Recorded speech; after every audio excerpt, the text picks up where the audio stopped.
Hey, Rosebud. How are you? Back at it, ready to go and dive into another wonderful episode of Do We Have To, a marriage podcast. I'm your host, Sean. I'm Emily. And welcome to the Do We Have To crew. We have a wonderful show with you today. Specifically, we're going to be talking about the 4 habits of a successful marriage in relation to a TED Talk that was happened some time back by Dr. Andrea and Jonathan. I don't want to butcher their last name. Taylor-Cummings. Taylor-Cummings, yes. Actually received well over 3 million views. I think it's got fantastic information for it and something you and I can utilize to strive to have a stronger and better relationship. Yeah. Absolutely. And we also are going to continue to get deep with each other with our Let's Get Deep.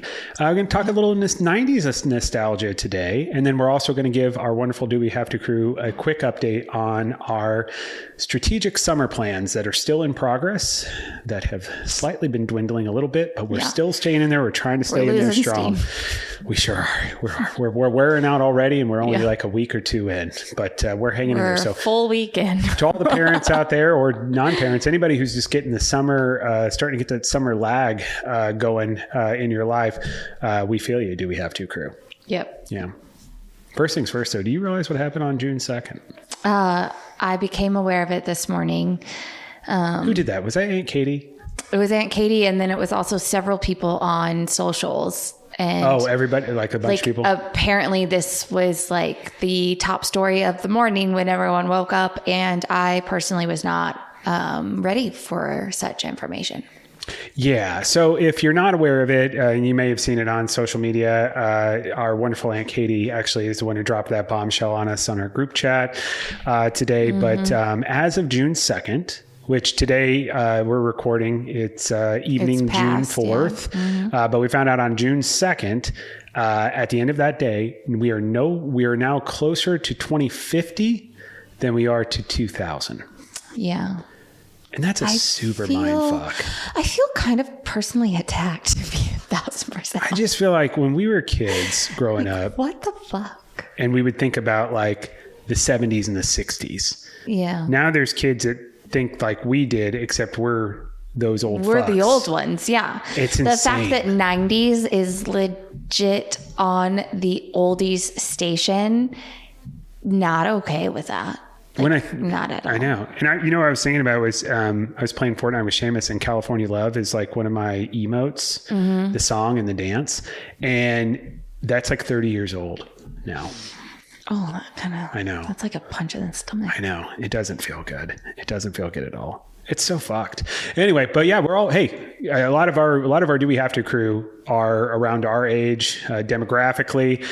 You grew up in the 90s. I happen to personally love the 90s because kind of got the best of both worlds, right? We got kind of those advancements in technology that were happening. I feel like we got all of it. I feel like the people that grew up in the 90s and early 2000s, like we got all the best. Yeah, we did. Stuff because we grew with it. Does that make sense?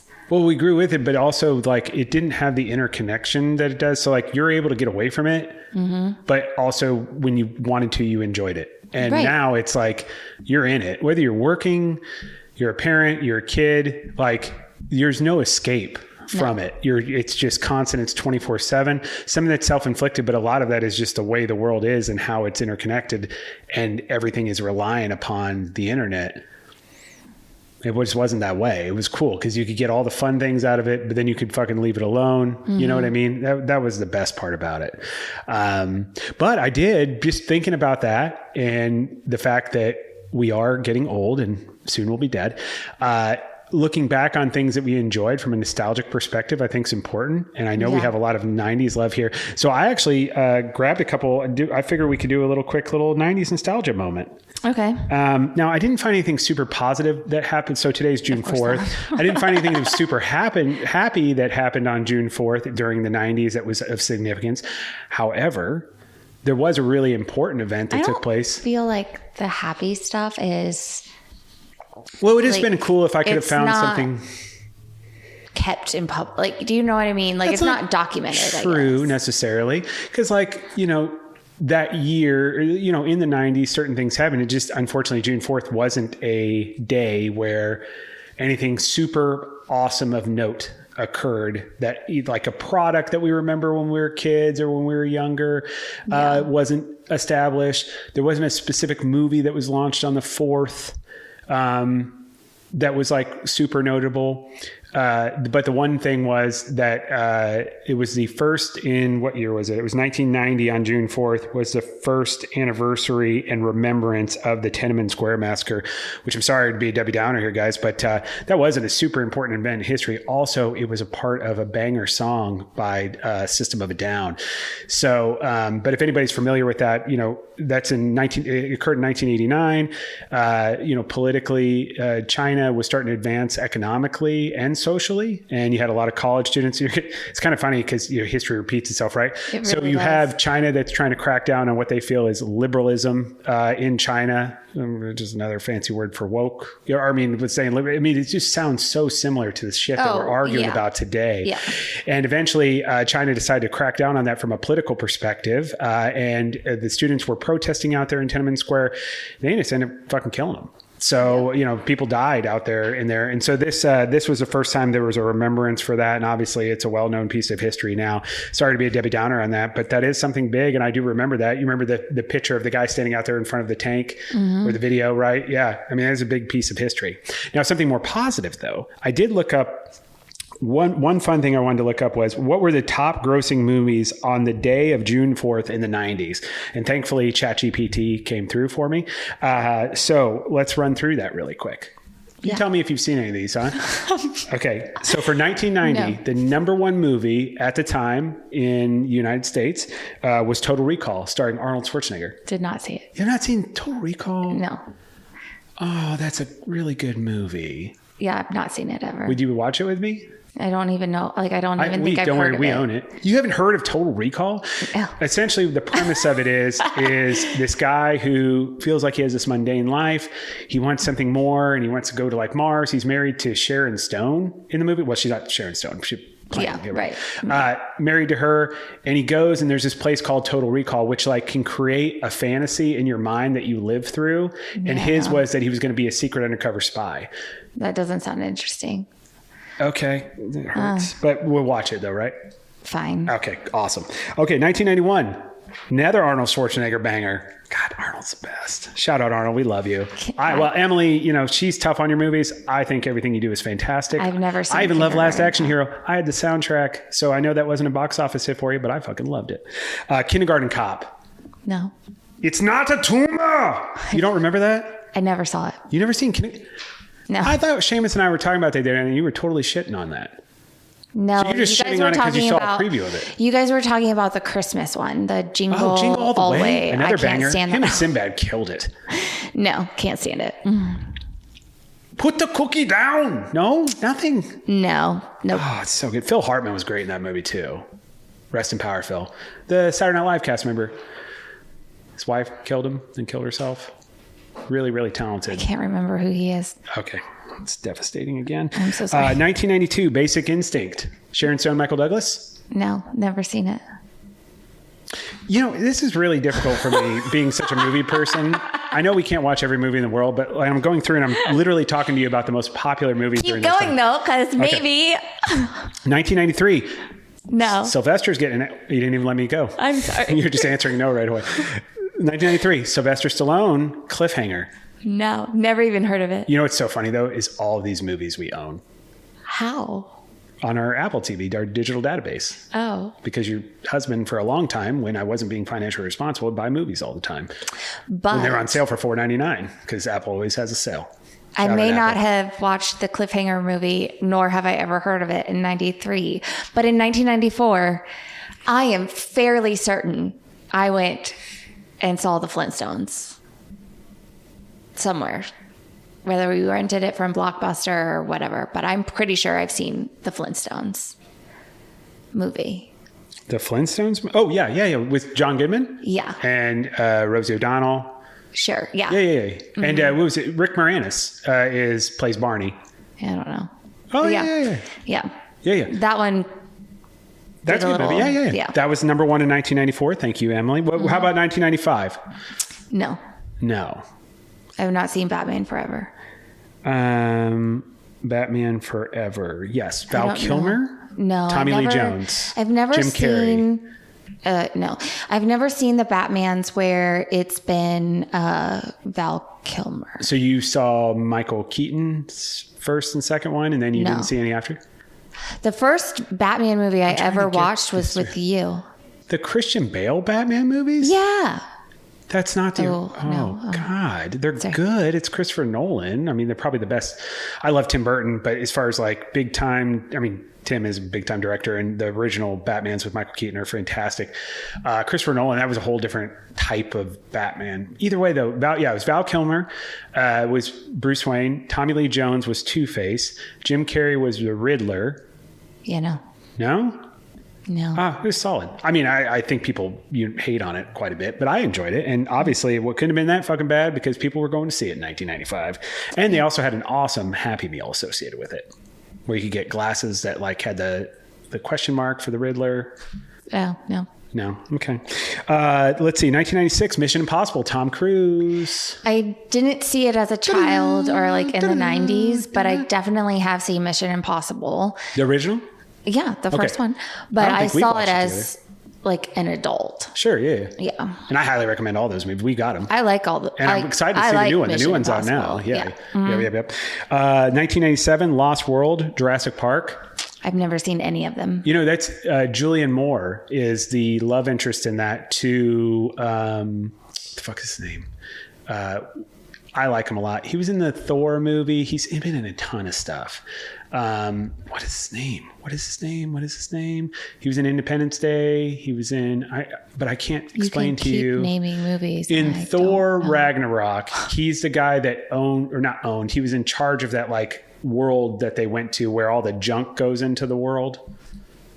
That's going to drive me absolutely insane that I can't remember his name. Well, we'll move on and maybe it'll come to you. Maybe. 1998, Godzilla, Matthew Broderick.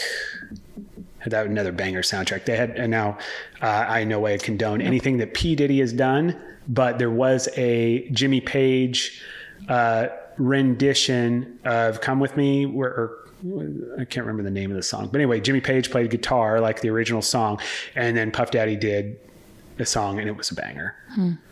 Did you hear that he might get a mistrial? I don't know. I mean, it still sounds like he's a terrible person. But back then, soundtrack, amazing song. Yeah. Can't take that away. Yeah. Yeah. And then 1999, wrapping up the 90s, the number one movie on June 4th was Star Wars Episode 1, Phantom Menace. You have seen that because me and Seamus made you sit down and watch it. It's the one with Jar Jar Binks. That annoying little thing that's like an alien version of Goofy. Yeah. That's actually a really well said way to put it that. Yeah, I don't like that character. You didn't like the movie? No. I know. It's too bad you're going to have to watch all of them, though, with us. So anyway, yeah, that's our little trip down memory lane in the 90s, guys. So you're welcome for that. We'll bring that back every once in a while. I do like actually just researching 90s shit. Yeah. Hopefully we'll find something less depressing as far as a historical event, and maybe we'll find some fun things product-wise and food-wise, anything. Honestly, I didn't do as much research ahead of time as I should. It's been a busy week, so I'm sorry about that. Did you see that they... brought back, we don't eat Pop-Tarts in the house. Like, we don't buy Pop-Tarts. But they brought back, like, the blue raspberry flavor of Pop-Tarts. Like, they're bringing back, like, the old, like, super processed, highly colored. Yeah. It had the blue stuff in the middle. Cool. I mean, they still have stuff that has colors in it and stuff. Yeah, I know. They have, like, the wild berry one or whatever. Wild berry. They have, like, I'm pretty sure... I saw on the news the other day that they were bringing back the blue raspberry kind. Nice. Yeah. Very nice. No, I wasn't aware of that. Yeah, I was kind of excited. That's awesome. But I can't eat them, so it doesn't matter. And we did get deep into the 90s, and now we got to get deep with each other. Yeah. I'm going out of order, but I feel let's get deep, and we'll do a deeper card today. Now, did you... I did not peek. You pulled. I just pulled, have the card. I just pulled 4, and I'm literally looking. 4. That's very suspect. Dewey After Crew. Emily has a tendency to pre-pick the card. Although last week's, I pinched out of the box. 4 of them came. Okay. I'm reading the All right, let's one. do it. But as you guys know, so let's get deep. We play this regularly on the show. There's multiple cards, starting with icebreaker, going all the way to deeper. And it's, a good way to learn about your partner. Highly recommend this for anybody, even if you're just dating, all the way to being married. And they have a version that you can play with your friends. And this is actually shown on the wonderful show, Secret Lives of Mormon Wives. Gosh, I cannot wait until they come out with it. Shout out, Taylor. Shout out to everyone, like Jesse, Demi. What the hell? I haven't watched all the second season yet, so I don't know. But I am really now a Taylor like the fan. New girl that they brought on. I really Nice. like her. Anyways, our card says, "What's your favorite memory of us together?" Okay. Whew.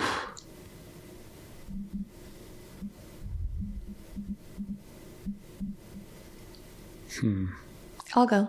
Go. All right, you have that right up in your... Okay, cool. Go ahead. We were sitting on the porch swing at your dad's house in Platte City. And We have a picture of us doing that. that's our very first photo together. And it's when you asked me to be your girlfriend. I asked you to be my girlfriend. I don't remember that. Nice. And That's very high school of me.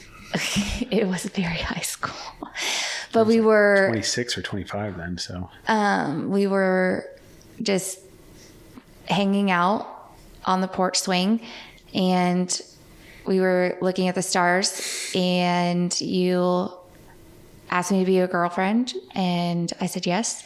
And then we took a photo, and you kissed me goodnight. And when I got in the car to go home, Just a Kiss from Lady A came on the Lady radio. A. Yeah. And that's pretty much when I knew I would marry you. Really? Yeah. Awful presumptuous that you just assumed that when you decide we're going to get married, that I would just join in on that. It was just a very casual, date. It was a very nice night. We just had It was a beautiful night in Platte City too. yeah. I remember that. I don't even think I think we had Taco Bell or something for dinner too. It was just, It sounds like something typical 20-year-olds would have for dinner on a date. there was absolutely nothing special about that date. It was after work. We were crazy busy, met up, hung out for a while. And then I went home and I was like, yep, I'm going to marry him. That's awesome. I have 10 million memories. Probably some of my favorites. I guess my most memorable are when you were having our kids, but I feel like that's not necessarily a happy memory for you because you were going through a lot of pain. Our Disney trip, there were so many times I was just looking at you with the kids and when we were doing stuff and we were having fun. And I thought, this is some of the best times of my life I'm going to remember for forever. Our whole Disney trip was probably one big, most favorite memory of us. It'd have to be that Disney trip. We had such a good time. But if it was a personal, selfish memory, when I took you to see Twilight Breaking Dawn Part 1. And you sat there with me and experienced the whole thing, and you took it very much in stride. And even when I screamed at the end, when she opened her eyes and it was clear that she was a vampire, even though I read the book and knew what was going to happen, I still reacted along with all the other teenage girls. Yes, you did. And you handled it like a champ. Yeah. I It's never one of my favorite watched, memories of ours. I had never watched any other Twilight movie. I've never read the books. And I went to a midnight showing with you, and Will and Ashley, I think, were with us. Did Will and Ashley go too? I can't remember. I'm pretty sure. Yeah. And you screamed at the end of it was obvious that she was going to wake up and be Well, and vampire. I read all the books, so I knew that. Foreshadowing. It's the first time being able to get to see it happening. Please. It was ridiculous. And then you screamed literally with every other girl, little kid girl in that theater. I was excited about what was going to be happening. My goodness. Okay. All right. Well. But yes, that was a fun time. Yes, it was. Yeah. I made fun of you hard for that. Yeah. Still do. You're welcome. Yeah. Yep. So we'll keep playing Let's Get Deep every week. Highly recommend you guys check out that game. It's by a company called By Relatable. Yeah. They made something to meme about or something. I don't know. It's all of those things. You can find them at Target or Amazon. I mean, they're available everywhere. Yeah. They have different versions. And now they have different versions, like the Friends version we talked about. They even have a naughty version. So which we aren't. Emily loves talking about our sex life on Tip Film. Don't. So no. We'll probably buy that here shortly. No, please don't. Summertime break, summertime update, summertime chaos. We're all going through it, whether you have kids or not. Summertime tends to, you're trying to do more things during the year because it just seems what the societal push is, but then you still have all your responsibilities in life. And how are you feeling where we're at? We don't have to give an extended update, but I feel like it was important because we have such grandiose ideas of what we're going to do. I think we've definitely picked our priority of things. Like, I think we put too much on our plate to start, and now we're like figuring out like, okay, well, plus the other thing is all of the practices have started for like summer sports. That's been, I think, the biggest change that's affected our everything has ability to officially like launched. Yeah. So the kids are busy early in the morning and late at night for various activities. And so it's kind of like, we got to adjust our schedule to fit around that schedule now. So I think we're doing a good job. I think we're definitely slacking on the homeworky kind of stuff that we decided to do. That's been the biggest drop off. I mean, I've got homework today. It's just making sure they doing with us, me working and you running back and forth activities. That has been the most difficult one. So anybody out there, if you're trying to tackle, I think sleep, we're staying consistent. Like we're still getting up fairly early in the morning. I wish we could get up a little earlier, but that's on me. We can keep working towards that. But I think overall, though, we're not sleeping in all day. That's great. No. Physical has been on point. Seamus and I are on 31 days in a row of lifting and running. Tegan's doing the multiple swim practices now every day. Maeve is doing multiple dance practices. All that is in stride. Yeah. So honestly, in organization, so it's been the organization and the academics, which have been, it's not that they're lower priority items, but when the chaos and the shuffle of trying to get things in the day, those seem to be the two things that falling off. Yeah. Me and the car are becoming very, very close friends. me and Bear out there are getting to know each other. And Bear is the nickname for Papa Ron's car. No. The Tahoe for our car. You called the Tahoe that's silver Bear, and then the black Wagoneer that could be like a black bear. You called Stella. Doesn't make any sense to me, but that's fine. Okay, so Bear. Your dad didn't want it to be a boy. Fair enough. That's fair. And I name all of my cars boy names. Yes. Except my very first car was Sally because that's what my grandpa called it. I love that. I don't think I really ever had a nickname for my car. I have named every car I've ever had. I think that's awesome. Probably a sign of good luck. We should probably ever get to it. I think it'd be fun. But academically, so and again, I think this is the thing, guys. You're going to have times where things fall off. And all we can do is recognize that. And honestly, I haven't really had an opportunity to talk to you, but I know we kind of in passing, two ships in the night have been like, we didn't get to the We literally were today. Like, I was coming home from one practice. You were leaving the other night. Seamus' football. Yeah.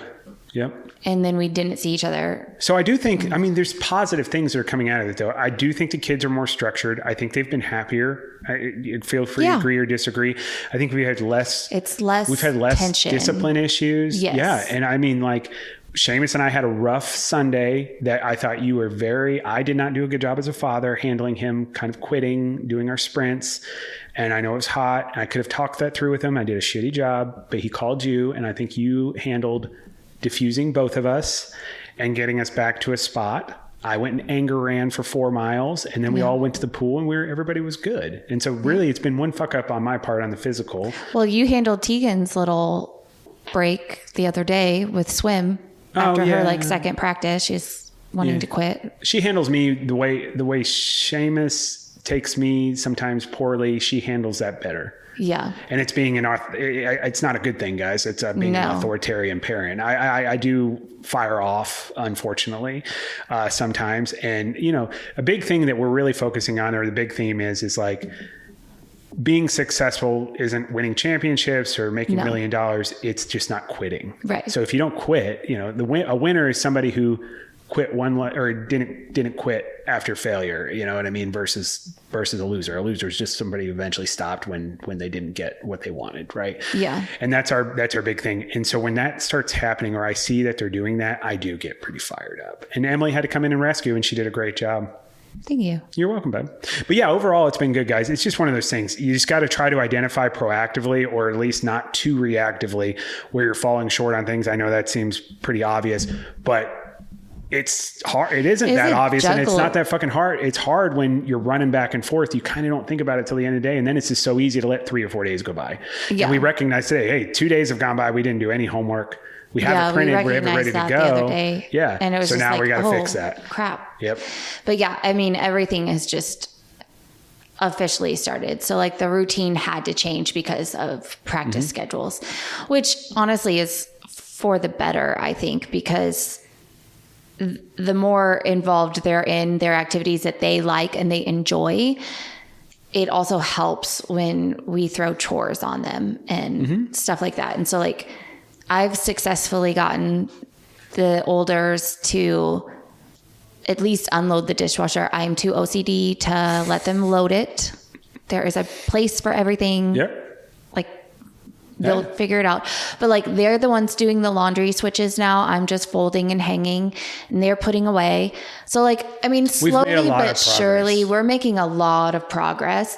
And instead of like top loading them like a Sunday with, this is what you've got, like you'll do this, this, this, and this, like here's your chore list for the week. Like instead of doing all of that and just asking them at the time that something needs to be done and making sure that I keep it in my head, Seamus did dishes the other day, Tegan's turn today, like so forth. Like just being mindful that I'm not overloading the same kid all the time to help me around the house is where I think I'm growing better, because I'm understanding more of the fact that our children have a problem with multi-step instructions. But it is something that we've been told by their teachers that we have to work on. So, but instead of like throwing 50 things on them and just, you got to figure it out, you know, try to do a couple things at a time. But they're starting to get to the point now where like Seamus knows what he needs to do for a big part of the day, the physical, the academic, you know, and then his room, like it's starting to now they're just doing it. You know what I mean? So that's good. I mean, there's just a lot of positives here, guys. So anybody that is interested in embarking on kind of like cleaning up some things behaviorally with your family and, you know, trying to help make things better, it's doable. I mean, we're seeing it. So, and it doesn't have to be perfect. And it's got to be one of those things that it's just a continuation of work. And it's something you can take in then to the school year when then you have another set of hours and days that go by. Because schedule is not going to change. Like they're going to be in these activities year round. Yeah. And hopefully that just allows them to continue to be productive, and they're really not having adjustment periods, which we all experienced those when we were kids going to school. So maybe not everybody, because maybe there's parents that did this type of thing, but you know, that's not what I slept in when I was in summer. And I remember that was an adjustment, getting back into sports, getting back into school schedule. It was a fucking adjustment. And I'm sure, you know, it's just the more you can have successful days, the more likely you're going to be a successful person. I will say, having a theme to things, the kids seem to enjoy it. You know, like physical, for example, Seamus and I, we have these hats here. You can get these on Amazon. We're getting shirts made up too. I don't know if anybody is familiar in the Do We Have to crew with Marvelous Marvin Hagler. He was a middleweight champ of the world. At one time in the 80s was probably the pound for pound best fighter in the world. And he would wear these during his training camps. And the whole thought process was war, but not in the way you think it would be. It's war with yourself, right? So the preparation of it's you against you, feed, and he would just say war, feed the faith, starve the doubt. And so Seamus and I will be on our runs. We say that over and over again. It's just a theme. And I really like that. Yeah. You know where I got that from? Like creating a theme? Fucking The Last Dance, Phil Jackson. Oh. Because that's where, I mean, The Last Dance is, he would have a theme for every season. He's just a guy who psychologically understood how to get the most out of even the highest level athletes. Yeah. And that was his theme for that last season when they were going to all break apart. This is the last dance. You know, that's what our theme is for the year. I fucking love that. Highly recommend. I think it just gets you more, it just brings more ownership into what's going on. Yeah. Yeah. Anyway. So we'll keep you guys updated. Do We Have To crew in regards to where we're at. We'll continue to let you know where we're failing. So hopefully you can avoid those pitfalls, and we'll let you know we're succeeding so you know what to follow up on and work on, or just continue to kind of push forward. Right. Yeah. Yeah. Yeah. We'll continue to update you. You know, summer chaos, kids, we've talked a ton about parenting. Yeah.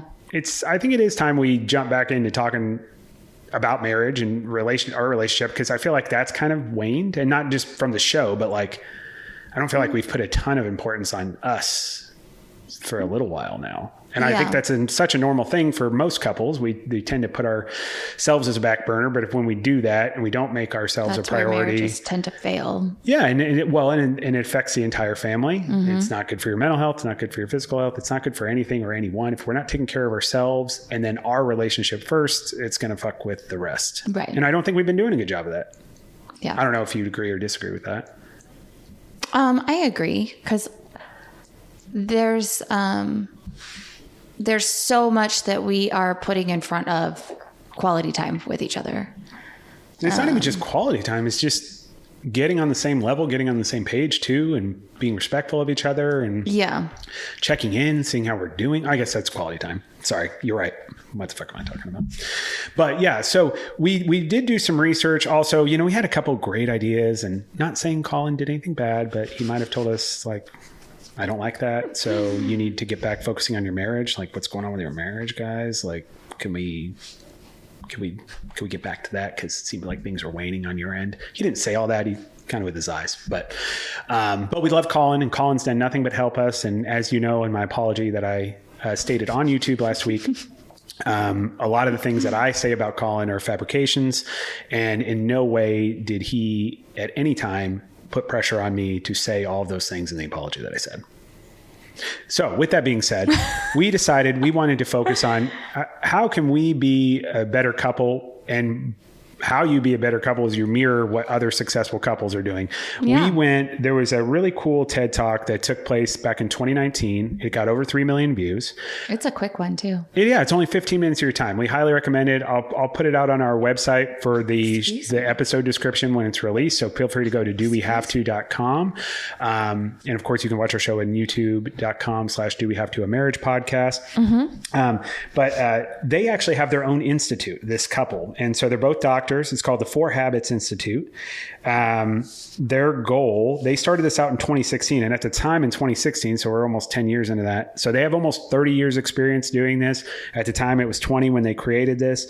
The whole goal with this, it's called Soulmates Academy, is what they created in 2016, is helping people and organizations improve emotional and mental well-being, performance, and productivity through proactively equipping people with strong relationship skills to have better conversations and better outcomes. So not only is this something that can help your marriage, but this is just something in general about relationship building and communicating and being the best human being you can be overall. Yeah, because when you work on yourself in that aspect, then you're going to automatically be a better partner.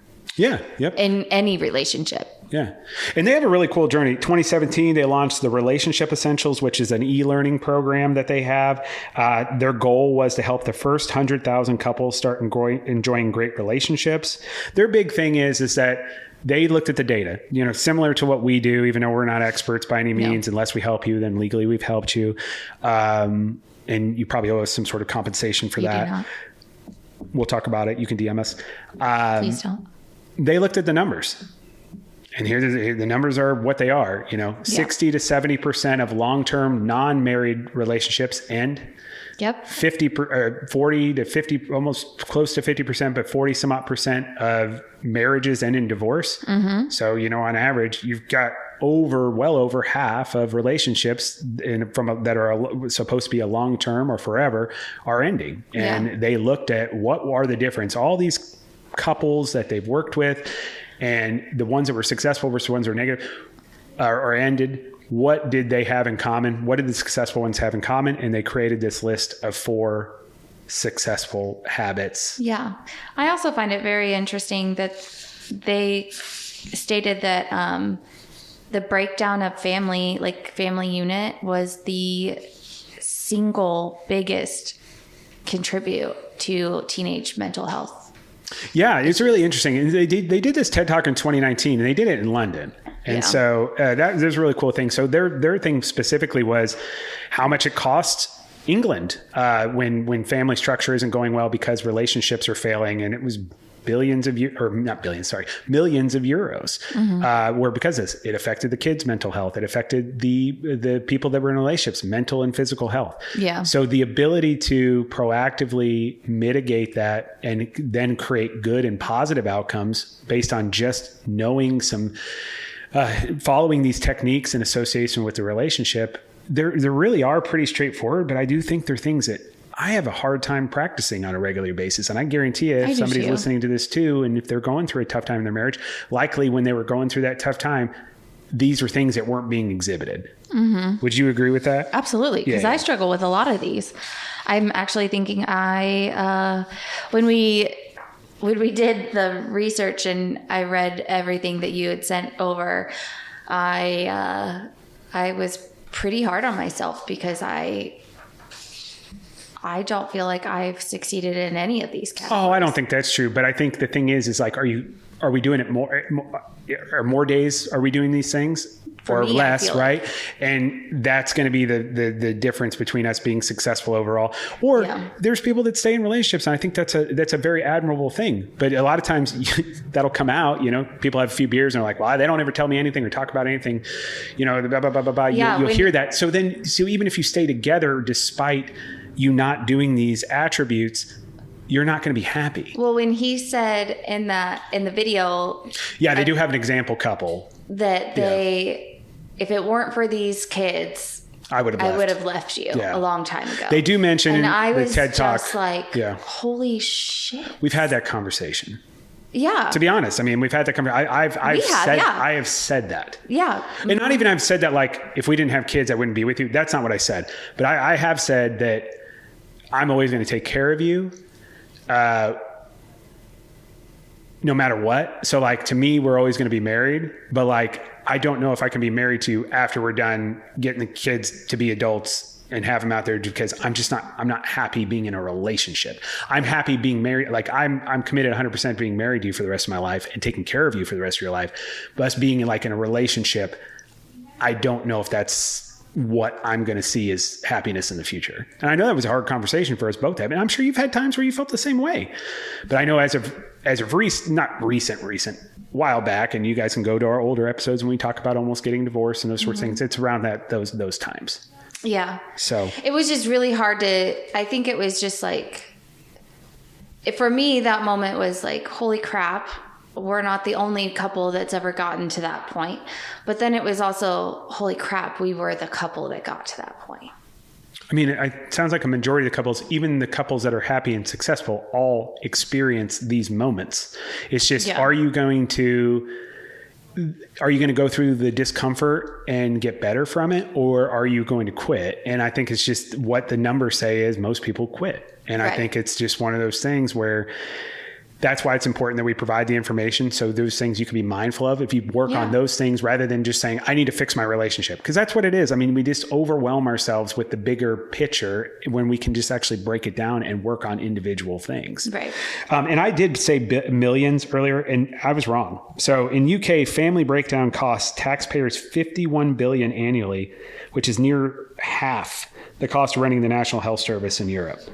Wow. Which is crazy, right? But anyway, sorry. Let's get into the 4 habits, and we can kind of talk through that. And of course, guys, as we always mention, like we say, Emily and I, we're not licensed by any means. We are just trying to navigate the world as a married couple. We're trying to learn as much as we can from the experts, provide that information. Most of the time, you're going to hear us talk about things where we're not doing things the right way or things we need to work on better. And the hope is that allows you to avoid pitfalls we've fallen into, but then proactively help as well. And again, you don't have to be a married couple.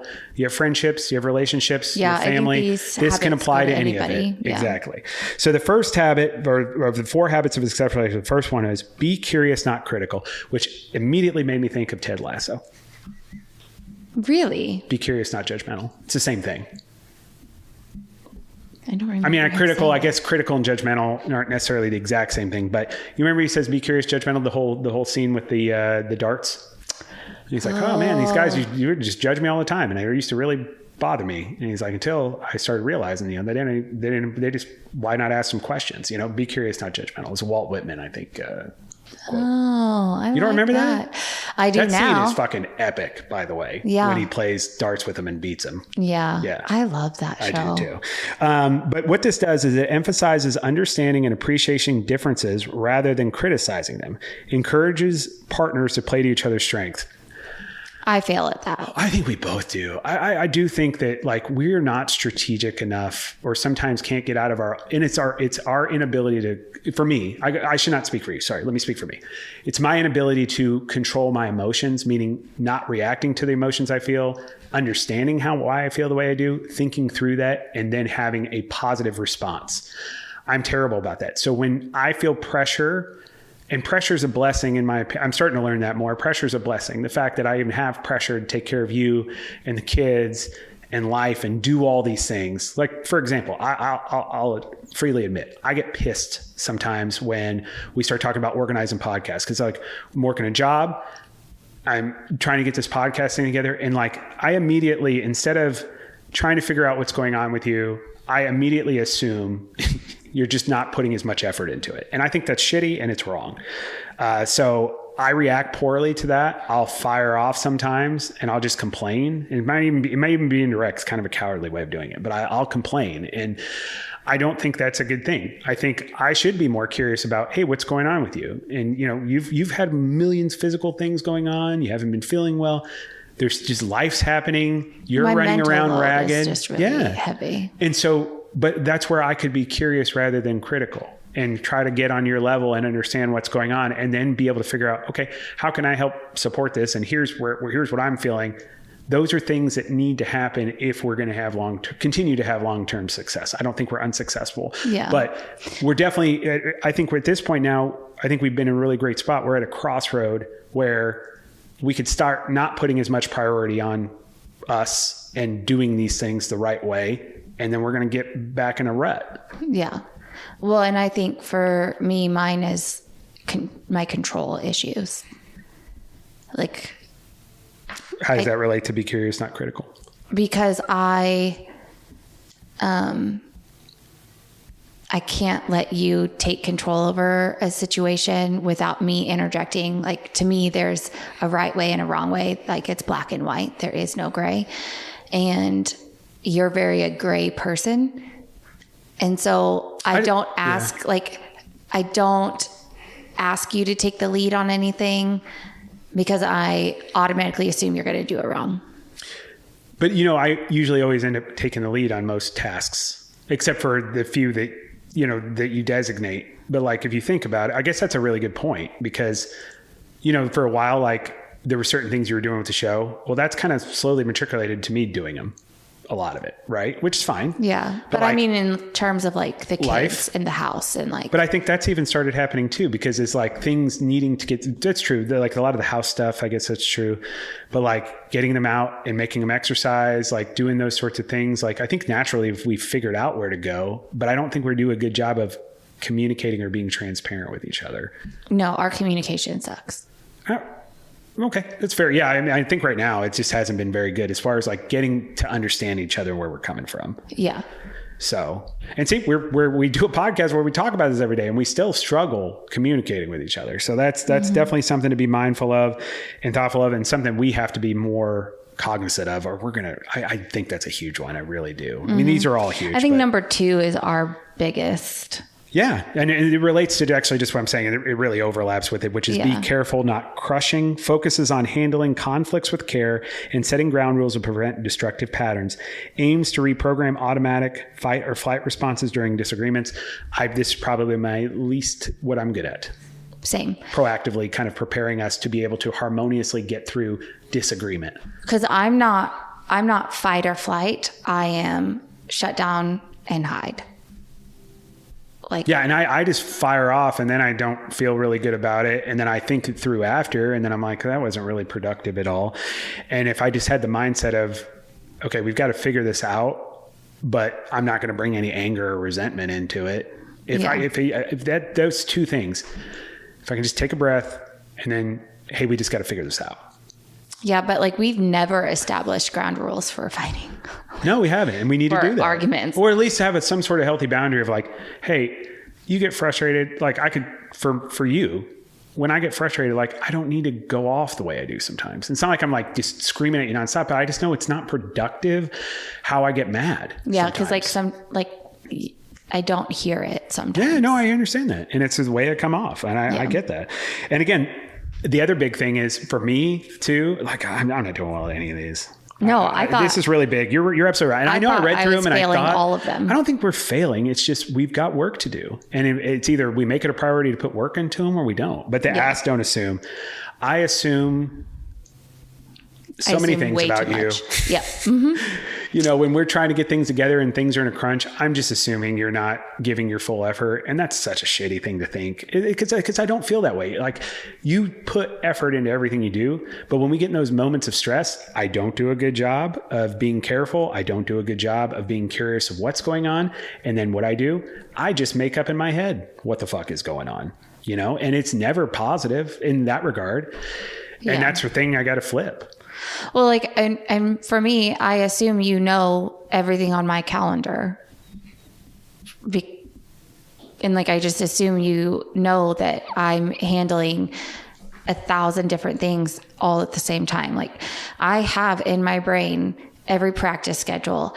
I have every costume. I have every swimsuit. I have every football outfit. I have everything that the kids need for every practice, like the list of their things. And then I'm checking off to making sure that I know where it is so that when they don't know where it is, I can easily get it to them.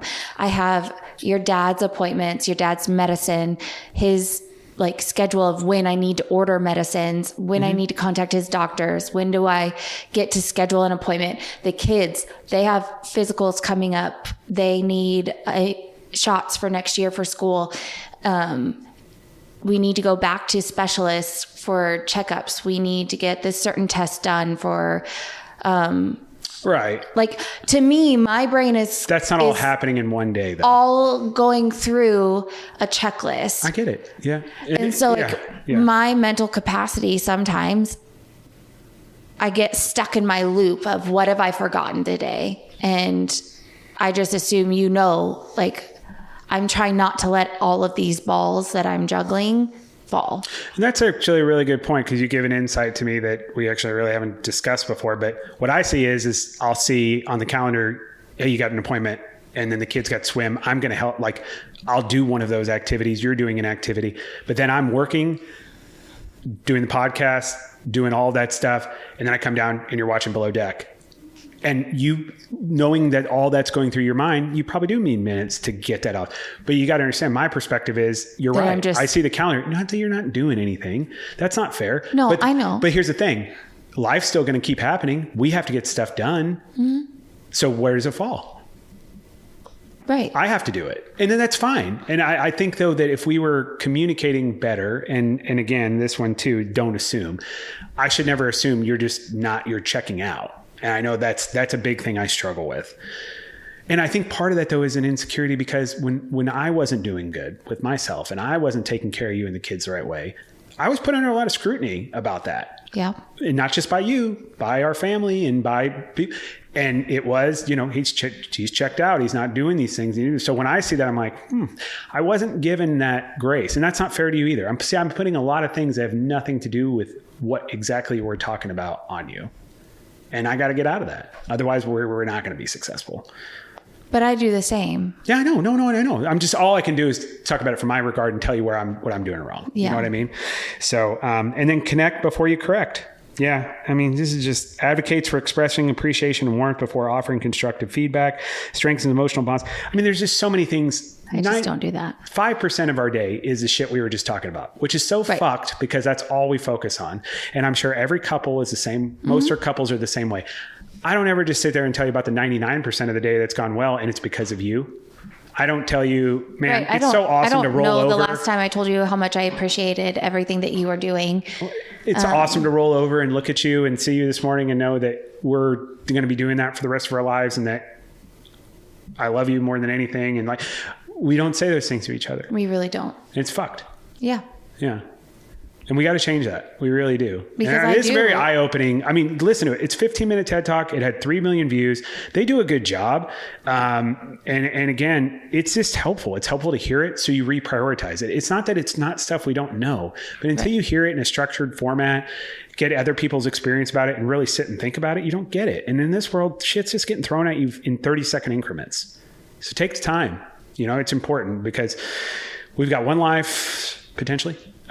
You know, and we got one relationship, we got one family, we've got kids and whatever it may be, you got one, you know, you got to make it count the best. So, and that's going to wrap up. We've got a lot to work on. Yes, we do. And we'll continue keep you guys updated on that. We're going to try to, we're going to incorporate these 4 successful habits. We'll follow up on it. If you have any questions, reach out to us, talk to us on our socials. Em, you want to give those socials? Yeah, you can follow us at, dowehavето.com. Submit your questions and comments. Also send us your Sour Patch Kid moments and any other things that you want to talk about. We have social media on YouTube at Do We Have To, a marriage podcast. Instagram, Facebook, and Threads is at do.we.have.to. X is at Do We Have To Pod. TikTok is Do We Have To, a marriage pod. And you can follow us on Peloton. We have our team leaderboard tagline thing, and then we also have a team to join. And then maybe next week we can chat about the book just for a little bit. Well, no, we'll episode 24. We'll do the book. We always do it on our even episode. Like our end of the month episode. Oh, okay. So towards the end of the month, we'll go over Emily's book, which is great, The Wedding People. And for our wonderful Peloton crew, everybody's doing a great job. We had some new members join the other day, and we have a new challenge this month. The new challenge is just days worked out in the month of June. So something we can all be successful and all finish first place in, work out every day. Yeah. So continue to follow, join that challenge, join us on Peloton. And any advice before we end today's show? Have fun, be kind, and learn something. And know that I really do love you and appreciate you. And I love you and appreciate you very much as well. I will try to take my own advice and try not to be as much of an asshole sometimes when I get mad, and I'm sorry about that. But that's good advice for everybody. Don't be an asshole.